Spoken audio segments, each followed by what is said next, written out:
How do you approach a trepidatious mover? Trepidatious means someone who's scared to do an exercise. Clearly, there could be many sources for someone's fear of movement. So let's assume for this question that there are no current concerns of injury or contraindicated movement. I love this question.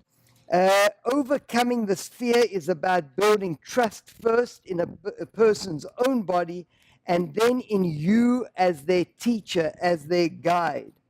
One of the classic examples of that situation, I have it probably once a month when I teach, is prone to on the Cadillac.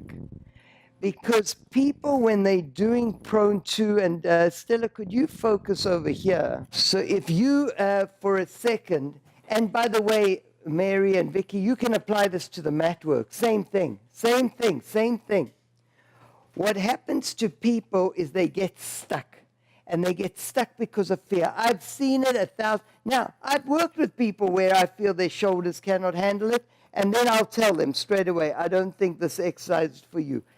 99% of the cases, it's just fear. And I can see it happening. So then I say, let's work through it. So what happens is people get to this point and they get stuck. They think my shoulder's about to be ripped out of its socket. So they start lifting the whole body like this. And they say, no, I can't do it, I can't do it, I can't do it. And then they go down. Then I say, let's try again. And again we go. They get to this point, no, I can't do it, I can't do it, I can't do it. I say, let's go down again. So what I demonstrate that all you're doing is you're bringing the bar around the corner. Once it starts going up, so this is great because you're going to see even Jen is going to do this exercise differently in a few seconds' time. And take the head down and then start going down. Jen, does it feel okay, the weight? Mm-hmm. Just so we know the weight's okay. Mm-hmm. Okay.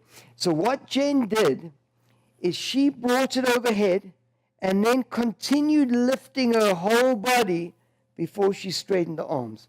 So Jen, what I want you to do, bring it through. Now just let the bar go. Let the bar go. See the difference? Now it's going to get even better.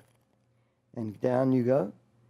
And pushing through and through. Now I want you to let it go even more. So come through. Now just let it go. Let it go. Let it go. Do you see how it got even smoother? Did you see that? Every repetition has looked completely different, right? And now this fourth one is going to be just gorgeous. She's going to just go and let it go. Just let it go. Boom. And then up. So we saw it before our own eyes, Jen's process, and Jen's done this 1,000 times, but we can still, I've got the bar, Jen, we can still all get better and better and better and better and better at actually, in some cases, just letting go. Not holding on, letting go. That was great to see. Just, just letting go, letting go. I'll show it to you once myself. So from here, you get to here, just let it go. Coming down, you just guide the spring. Guide the spring. And then up. And down. Get around the corner. Just let that spring do its thing.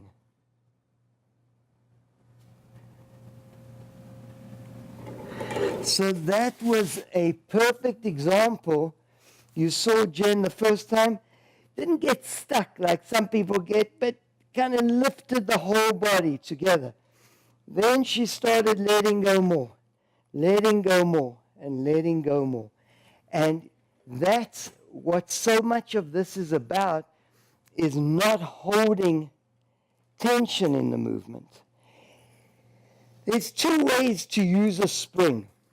There's times when we pull against the spring, like say here, I'm doing an exercise where we pull against the spring, or we pull against the spring. The spring is providing the resistance. There are other times where we just succumb to the spring. We just let the spring become a part of our body. We're not resisting the spring. We're going into the spring. And that exercise, the prone to, was a perfect example of an exercise where we don't want the spring to provide resistance. We want to just let the spring go. As soon as it starts traveling upwards, you can't let it go here, otherwise it's going to hit you. Or here, it's just going to stop. The moment it starts traveling upwards, just let it go. So I love that question, because so often we're dealing with fear. And when we fear, what do? We tighten up. That's what we do.